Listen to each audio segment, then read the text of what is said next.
لا إله إلا الله لا إله إلا الله لا إله إلا الله ما لنا رب سوى. Kita tahu para istri-istri juga punya hak kita berhias, tampil wangi, tampil indah di hadapan mereka, sebagaimana kita pengen mereka itu tampil indah dan tampil wangi di hadapan kita.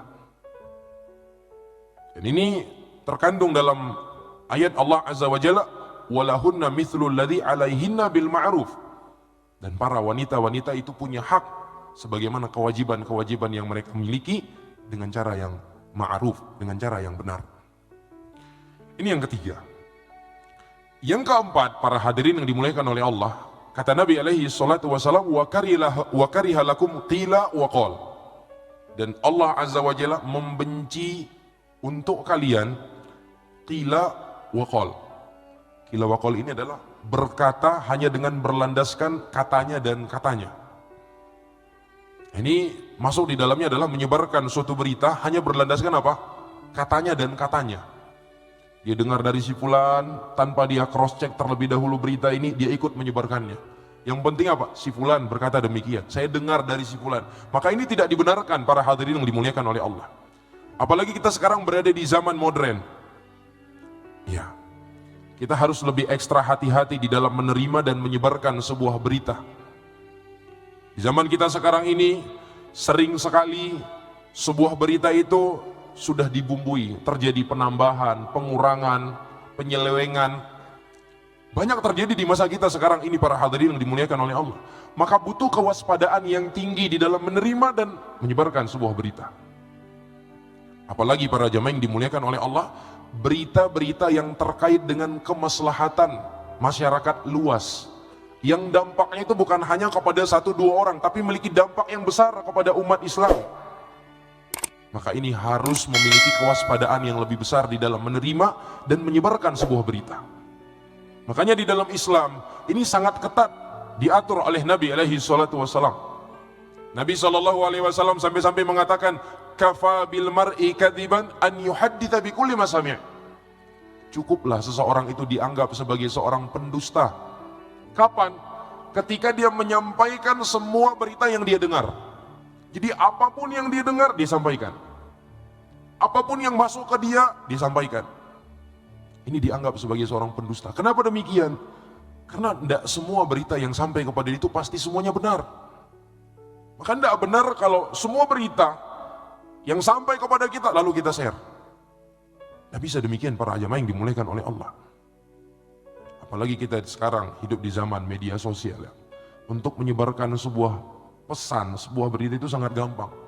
Tinggal pendam, ya kan?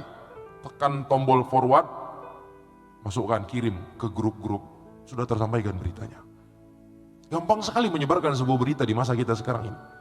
Tapi ingat para jamaah yang dimuliakan oleh Allah, pertanggungjawabannya itu besar di hadapan Allah Azza wa Jalla. Wa ma yalfidhu min qawlin illa ladaihi raqibun atid. Tidak ada satu ucapan yang keluar dari lisan kita kecuali ada malaikat yang mengawasi dan mencatatnya. Setiap berita yang kita share, yang kita sebarkan, yang kita tulis, yang kita ceritakan, itu akan dimintai pertanggungjawaban di hadapan Allah Azza wa Jalla.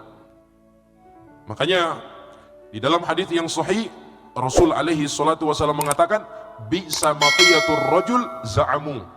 Seburuk-buruk tunggangan seseorang itu adalah berlandaskan dengan katanya dan katanya. Oleh karenanya para jamaah yang dimuliakan oleh Allah, para ulama menyebutkan dalam hal ini, ketika seseorang itu ingin menyebarkan sebuah berita, maka harus terpenuhi 2 syarat. Jikalau tidak terpenuhi 2 syarat ini, maka tidak boleh dia menyebarkan sebuah berita. Syarat yang pertama, dia pastikan kevalidan dari berita tersebut.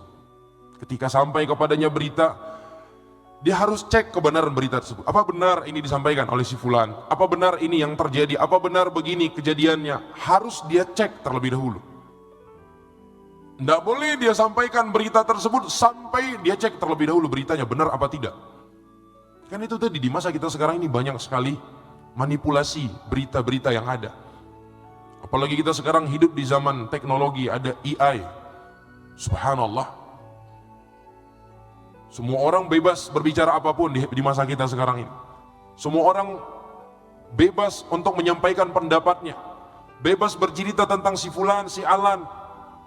Maka syarat yang pertama untuk menyampaikan sebuah berita adalah cross check terlebih dahulu, benar apa tidak berita tersebut. Harus dicek, jamaah yang dimuliakan oleh Allah. Benar enggak kejadiannya seperti ini? Benar enggak kronologinya seperti ini? Oh, jangan-jangan kejadian yang sesungguhnya berbeda dengan apa yang sampai ke telinga kita. Harus dicek.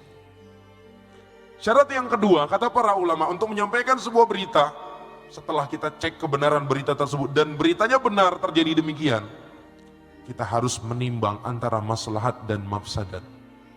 Ini berita, jikalau saya sampaikan, jikalau saya sebarkan, jikalau saya share, ini kira-kira memberikan dampak yang baik ataukah dampak yang buruk? Kalau ternyata memberikan dampak yang buruk, apakah itu buruk untuk diri kita, buruk untuk orang lain, maka jangan disampaikan. Tidak boleh para hadirin yang dimuliakan oleh Allah. Kalau ternyata dari berita yang akan kita share ini, ternyata keburukannya itu lebih dominan dibandingkan kebaikannya. Dia punya kebaikan tapi keburukannya lebih besar, maka nggak boleh kita share, nggak boleh kita sebarkan para hadirin yang dimuliakan oleh Allah. La ilaha illallah, la ilaha illallah, la ilaha illallah, ma lana rabbun si